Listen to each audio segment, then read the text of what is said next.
Hello, Starry, and welcome to your deck review. I know we have looked at this deck once before as a roast. We're hoping to get a better second pass now that I don't have to prank 90s as hard to make a fart joke about it. So you talked in the primer about we want this to be resilient.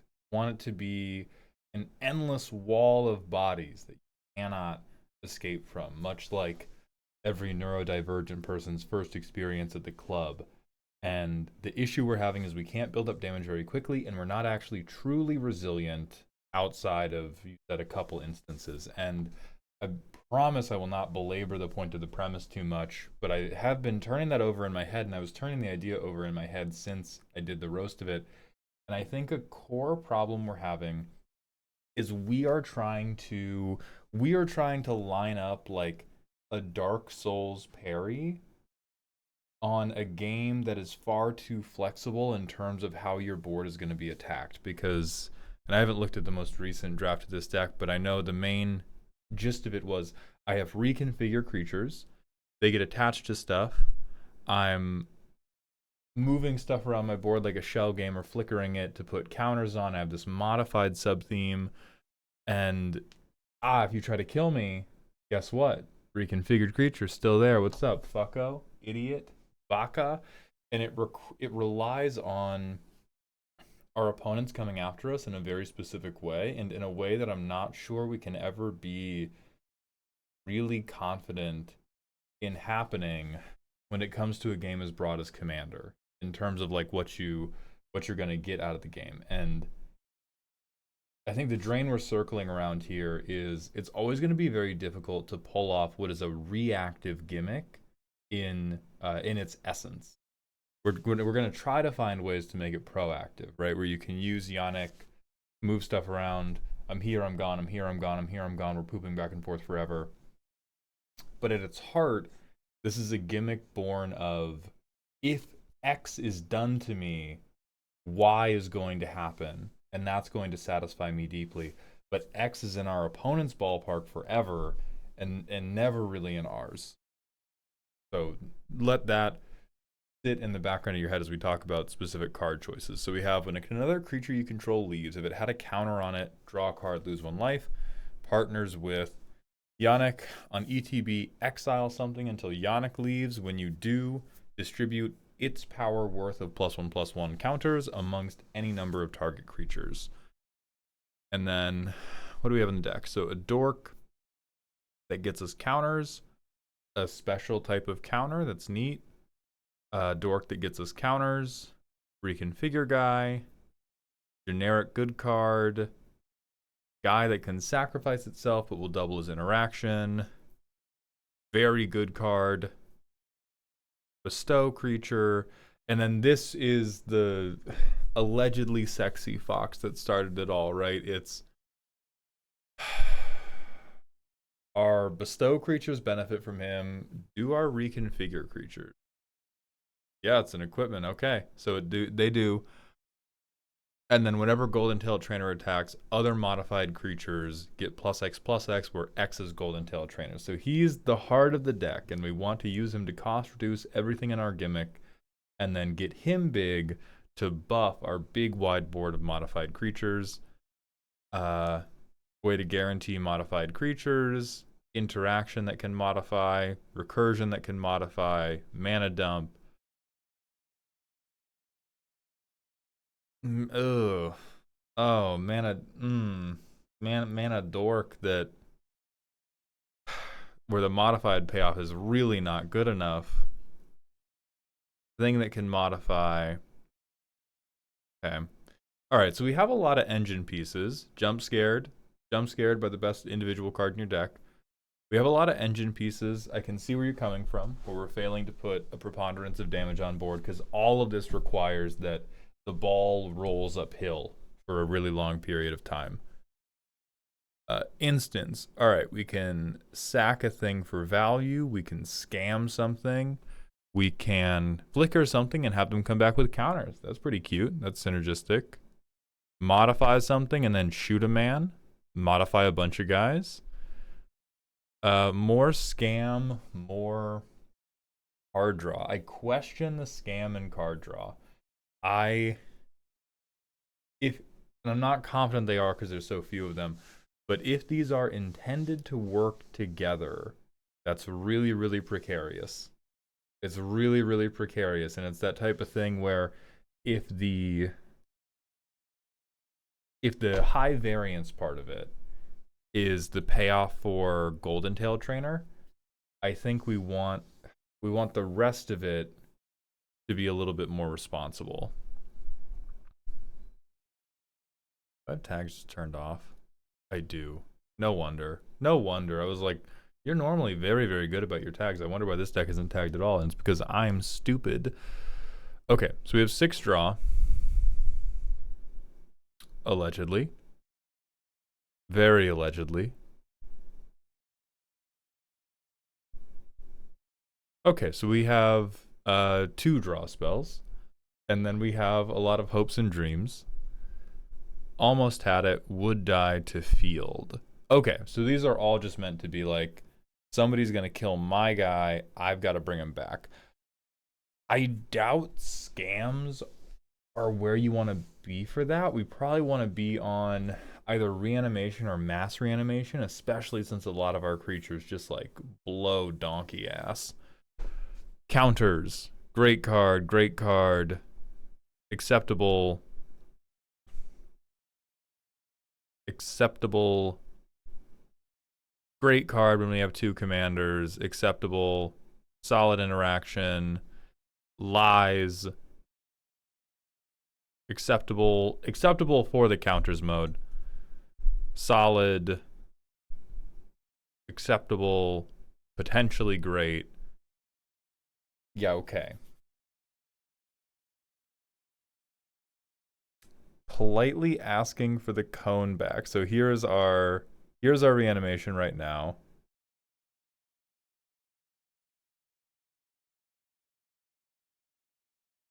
Yeah, I think Puka's Covenant might underscore this whole like we are promoting what is at its heart a reactive gimmick, and that's making us waste a lot of time, like we're pump faking ourselves. Like this is a rehandmate when something we control dies, and if we were going to curve into this, we would be curving into this instead of our commander.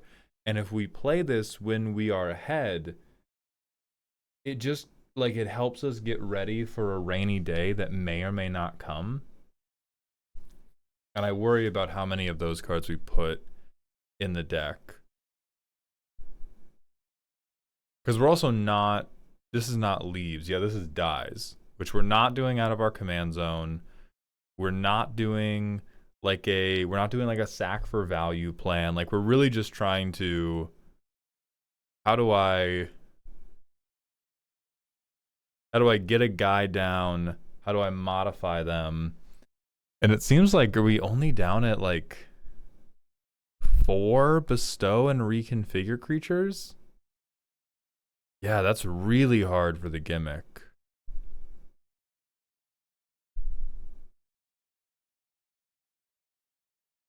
Okay. Let's take things one at a time. First, let's talk about ramp and card draw. Ramp. Only relevant ramp for this deck is really at 1. I know you have a 4-mana commander, and so theoretically ramp at 2 is relevant, but I struggle to imagine a world in which you don't want to go Nakara and then Yannick. Right? Like I feel like if this deck had its way, every game would be turn 1, Llanowar Elf. Turn 2, Yannick, or turn 2, Nakara. Turn 3, Yannick. I exile Llanowar Elf. I draw a card. I put a counter on Nakara, and then I translate that into some type of value down the line. And you have good reasons for having, oh, this is not ramp. Sure you betcha. You have good reasons for Animal Attendant and Biophagus, which is that you're trying to guarantee that things come in modified. But I think for your own mental structure, especially when we're trying to make a deck this flighty work, do not multi-tag things if they're just okay in the category. Stuff only gets 1 tag, and it is tagged by the job that it does excellently.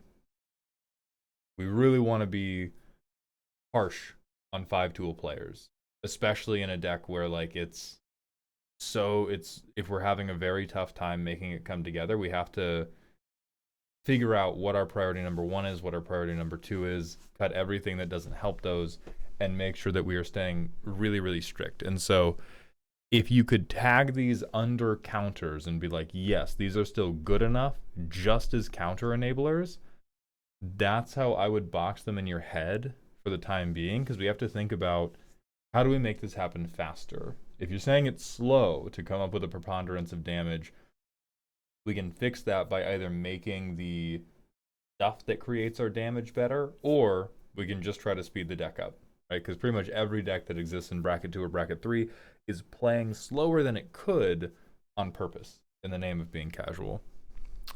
So I think this one's just mistagged. So we have, yeah, two potential turn 1 plays that get us turn 1 Nakara. And so I think the first thing to consider is, are there setup pieces that we are playing on 2 that are so attractive that we would rather have them than turn 2 Nakara? And that really does not seem to be the case. But a lot of enchantment removal, which is interesting. I guess it's to hit that modified, yeah, hit that modified flavor for Golden Tail. Okay, I get it. So let me see how it's currently going. Oh, bless you for being all in on the command towers. So see, we got nothing to do. Nothing to do. Nakara.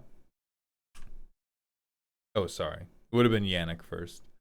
So we do Nakara, and then, you know, we can play Yannick here, but playing Yannick here doesn't even, you know, feel good, right? Like we're not going to utilize this trigger. We have 2 creatures in the command zone that theoretically synergize really, really well together, but we like always want a body for them to use.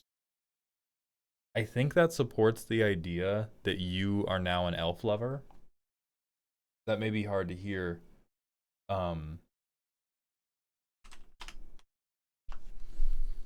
I think if we wanted to get this deck at least off to some type of start, you really, really do want to go turn 1. I play a creature mana dork. I play a creature-based mana dork. Turn 2, I use that mana dork to play Nakara. Turn 3, I play Yannick. I exile that mana dork. Unramps me a little. Should be fine because our curve is pretty low. And then I get to have a modified creature on board. I get to draw an extra card. And then it begins to make a little more sense to do things that are like Corrupted Conviction. Like turn 5, right? I go land. I conviction my commander. I conviction Yannick. Draw 2. Oh.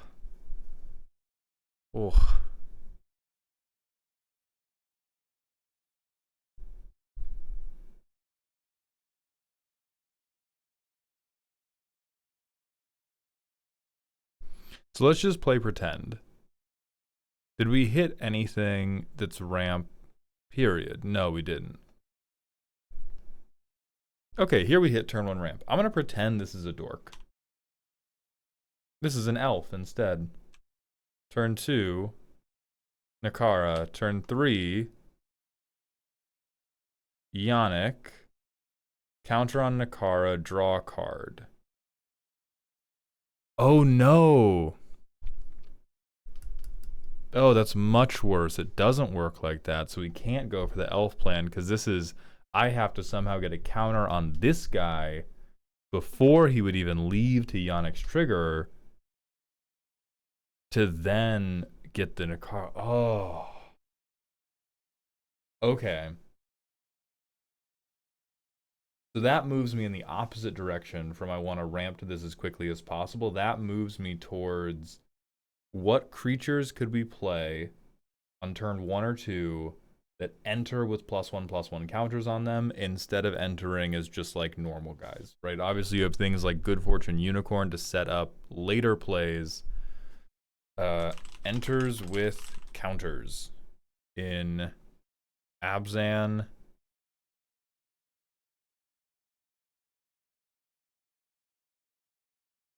Mana value less than or equal to 2. Because what I do feel strongly about is we need curving out into Nakara Yannick to feel like it fucking mattered. And maybe this will draw you towards +1/+1 counterslap a little bit. That may be a sacrifice you have to make to get the deck to somewhere workable. And at that point, we just have to rely on like how underutilized is this counter card compared to other ones. There's Botanical Brawler. Ooh. You might actually be in for some like crazy gas with Lorwyn. If we think about making this more of a like broad, I just give a shit about stuff being modified, stuff having counters. There's Bristlebane.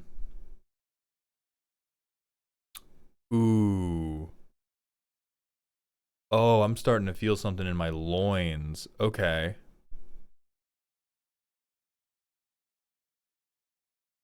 So you probably don't want the kindred parasitic ones like Creekwood Safe Right. Yeah, like see, District Mascot was actually the guy I was thinking of. I was like, we want guys like this. Like it's a 1/1 counter card, but it's not like, I'm just gonna bristly bill you.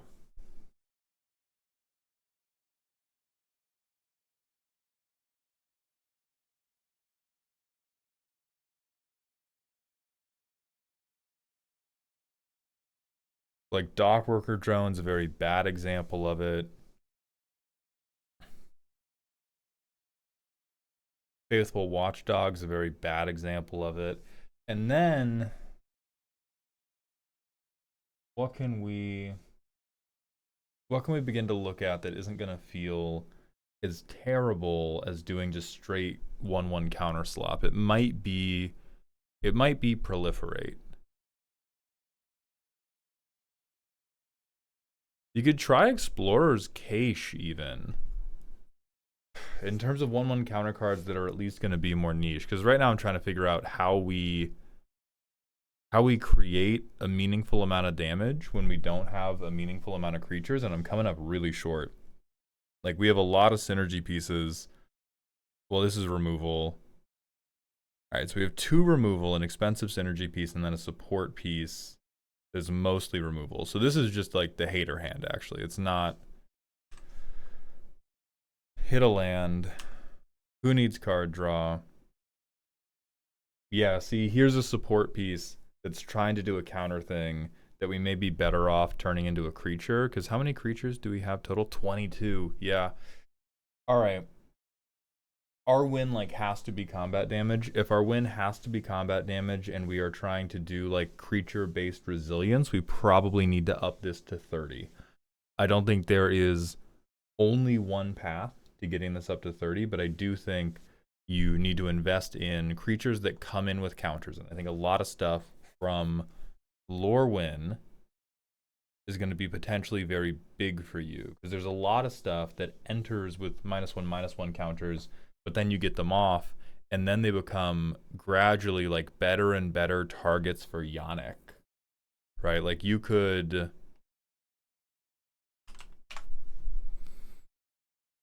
Moonshot, like what I'm imagining now for the deck is if you care about cards like Moonshadow, your draw should actually be mulch as much as you can.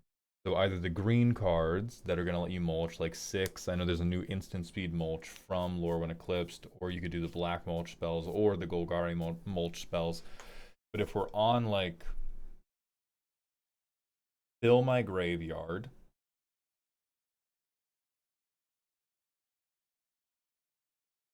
that works with Moonshadow specifically. I have some of these other Lorwyn Eclipsed cards that care about me like curving out with bodies, because this guy's super happy for you to curve out with your commander. Like, you play this guy, you play Nakara, you play Yannick. By the time Yannick's ETB trigger resolves, he's a 4/4. He still has counters on him. It draws you a card from Nakara, and you get to put 4 counters onto, or 2+2+2 counters on each of your commanders, and now you have like mildly combat relevant threats too. I like that a little bit. I think in keeping with that, we want more of the deck to be creatures if possible. And so rather than going like Corrupted Conviction as a way to draw cards, or even Midgar, like I know Midgar is a land slot, but just stay with me for a moment.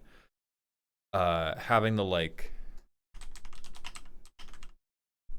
Disciple of Bolas thing, I think could be good for you. But I really think what's going to unlock a lot of this is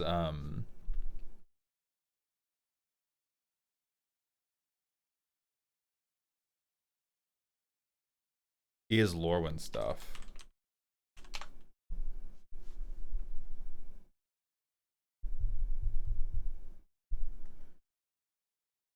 Like, here's another 2-drop that we can stick, where if we have like one good attack at any point, we have one good attack on turn 3, we can do that same kind of mix around.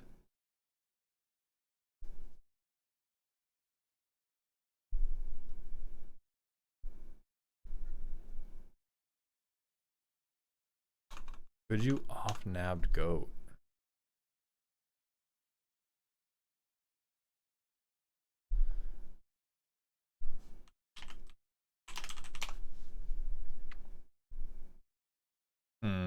Only on death. Okay. No.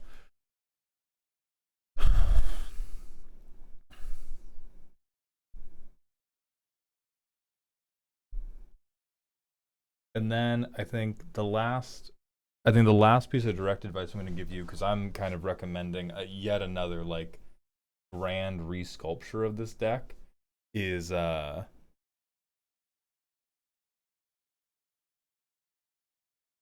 which pieces of counterslop can you do that won't totally break the gimmick down, right? Because that all exists on a spectrum. Like, there are some cards you could be playing where if you're like, oh yeah, I'm trying to do cute modified creature stuff, and then you stick Ouroboros, everyone's like, yeah, sure you are.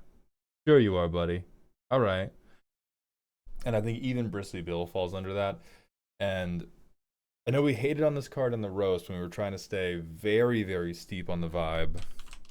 But I think the most allowable one is probably something like Sphere Grid. Something that is going to give you a counter or give you your little treat for having successfully gone to combat and hit somebody.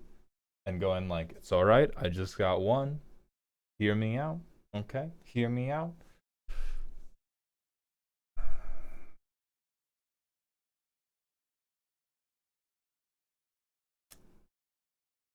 Yeah. Okay. Let me try to call out what I think is hurting you the most now, or hurting you the most right now. I think it's Avatar's Wrath. I don't even think you like this card. I think here's the unfortunate thing. I think the dream of like, I get board wiped, all my reconfigure creatures pop out and show them. I'm not confident that exists in the way that you want it to exist, because if it was possible to build a deck that was just like creatures that had a backup creature taped to their ass, I think that would mandate that like a lot of things were wrong in the balance of the game.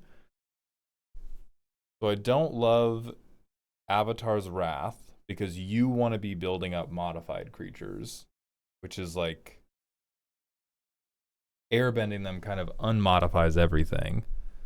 I'm not totally convinced by Buried in the Garden because you don't need to ramp super big style. These are fine.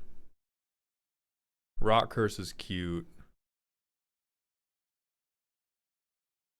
Throwdown's cute. Slam's cute. Gathering's cute. We need all 4 of these. This is one where I'm not going to tell you it's bad, but we desperately have to get the creature count up.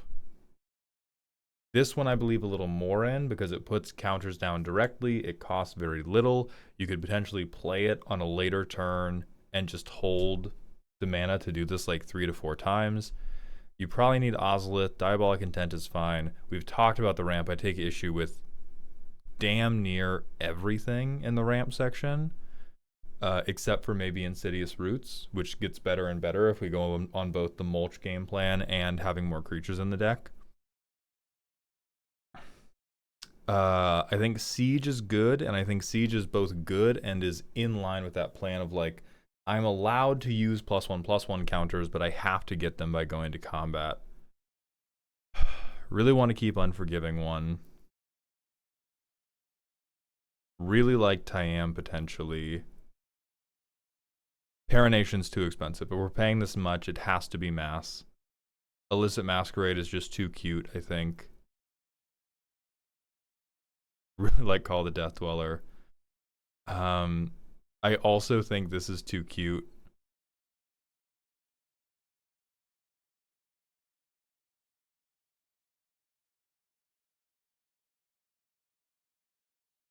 I really want to like Tribute, but I think the big upshot is like you have to make space for 8 to 10 more creatures, and you would really like them to be creatures that are 1 or 2 mana that come in with counters, or are things like Disciple of Bolas that can give you a Power Matters sack outlet for Yannick after you have exiled something with his ability. And so anything that is like Unholy Indenture, where it's like, this is not coming down until we've already played our commanders, or it's coming down instead of a commander, or Slippery Bog Bonder that's coming down after, like we're doing too much pump faking, parrying, getting ready to dodge, and we have to tool this to be a little bit more proactive. And I think like Burden Stoneback, Bristlebane Battler, Fear Grid, probably not Dock Worker Drone, but Botanical Brawler. This is where you can get a little bit more proactive. So best of luck, and I hope this helps.